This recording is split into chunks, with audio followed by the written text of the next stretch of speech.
Hey guys, welcome to the Charlotte Letter podcast. I am so pumped that you guys chose to be in the studio with us, whether you're watching it or just listening. Hey, we have always wanted to do something that's very dear to our heart and really celebrate kids with special needs, but also let parents know that every single thing that you're going through with dealing with a kid with special needs, that you're not by yourself. I have a couple questions that I would love to answer that everybody has been asking. An Inchstone is not, as you know, a milestone. An Inchstone is just little baby steps that are taken to help get to the overall goal of your kid with special needs. And so we see a lot of parents that are constantly celebrating milestones.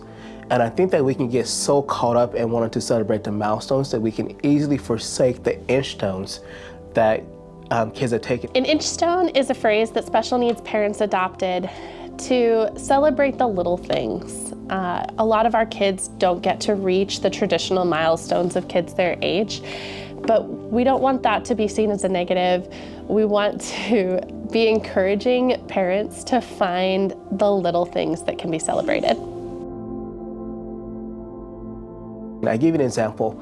My daughter Charlotte, and most of you guys know her story as to why she, how she passed away and why we started this company and her kid, a little bit of her special needs, etc. And Charlotte had this one special thing that I really wanted her to do. And a little bit of background before I get to it, that Charlotte was deaf and blind.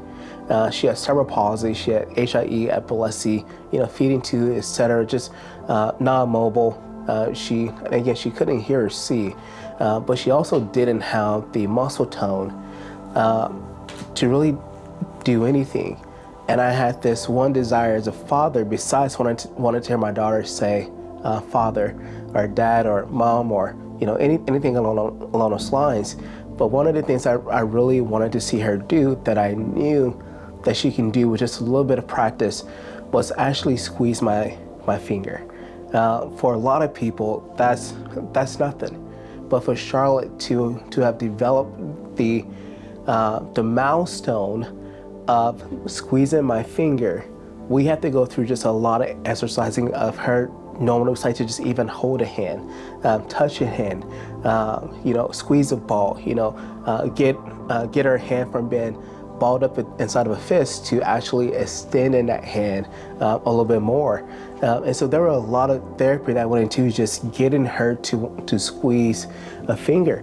And the difference between an Inchstone and a milestone is that it's actually the Inchstones that helps you develop to get to the milestones inside of your child's life or development.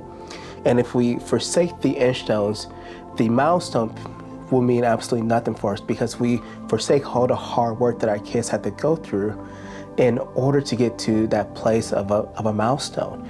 And so you asked me what's the difference. An Inchstone is really the daily grinding of really developing a skill or development in order to get to the overall picture, which is the milestone. And I want to really harp on this really hard. I don't want us to ever get to the point where we really forsake the Inchstones for the sake of wanting to have a milestone, just to compare our kids to someone else whose milestones and Inchstones are totally different than our kid. And so rest in knowing that your kid is given everything that they have and want you to celebrate those Inchstones with them in order to get to the milestone. And so I love it. Great question. It's definitely important to celebrate those milestones, whether that just be a Facebook post or even just memorializing that video in an album on your phone, but just a way to look back and see progress. It's so easy to get discouraged about the things that aren't being done. A good chance to go back and look at the things that are. It's so easy to get discouraged, even as a mom of typical kids, of just feeling like my kid is not measuring up to his peers or her peers. And so it's important to celebrate those little things, but it's also important to sit back and it's okay to grieve some of those things that never happen. It's okay to realize that your kid will never walk. And And it's okay to be sad about that. It's okay to be sad about the fact that your kid didn't do something that other people wouldn't even think twice about. I remember when I was going through the developmental milestone checklist for Lincoln's first appointment, and one of the 12-month milestones was to be able to help put on clothes, just to be able to put their arm through a shirt. And I remember thinking that if I had been filling that out for Charlotte, it would have been a no. And feeling sad as every one of my kids after that passed that milestone. As soon as they could put their arm through a shirt, I grieved. And realizing that there is a time to process those feelings, but you're also doing a disservice to your kids when you dwell in those feelings, where you let that consume you. And so feel it in the moment, but don't let that moment control you. You have to practice gratitude. Focus on the things that are good. And our pastor is actually kind of talking about this in service right now too. It's just, changing your focus on life, on a situation. Just because it looks like a bad situation on the outside doesn't mean that God isn't moving on the inside. Oh, that's so good. I want to say it again. Just because it doesn't look like God is moving on the outside doesn't mean that God is not moving on the inside of the situation. And so focus on those things that are good and true and noble. And by doing so, you begin to just practice gratitude. But I think the other thing that you have to do is that you have to set realistic expectations. And here's what I mean by that. If your kid is paralyzed, let me back up. My daughter Charlotte was completely immobile. She couldn't move. I had to set my realistic expectations based upon the condition of which she was at for her situation, if that makes sense. So in other words, I'm not gonna say Charlotte's gonna run a marathon when Charlotte can't squeeze a finger. I have to set realistic expectations just so that discontentment doesn't become a comparison game of constantly grading my kid towards how other kids are doing in school.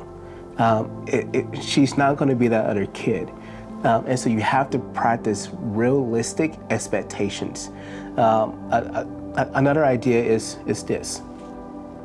When my wife and I were setting up a trust account for our daughter Charlotte, we knew that we had to, in some way, shape, or form, decide who is going to be the next kin in line to take care of our daughter Charlotte if we were to die in a car accident or anything was to happen to us. Now, God forbid, if anything was to happen, and we're grateful to tell you that we're still here.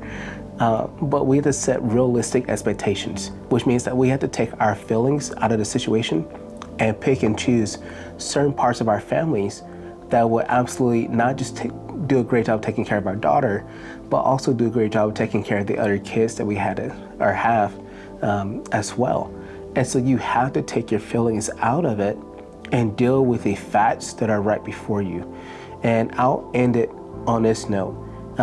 God cannot fix what we pretend isn't broken. Now I want to be careful with that. Your child's not broken. I don't ever want you to think that your child is broken, but I do want you to understand that this is a broken world. And the results of where our kids are is not a reflection of who God is. It's just results of the things that are happening inside of this world, which is broken. But God is still willing to meet your needs in whatever season that you're in at this moment. And so He's not going to fix what we pretend isn't broken. This is a broken world, and God still wants to meet your needs and love on you and take care of your kid. So set realistic expectations, but most importantly, set your eyes on the one who cares and loves you the most. His name is Jesus.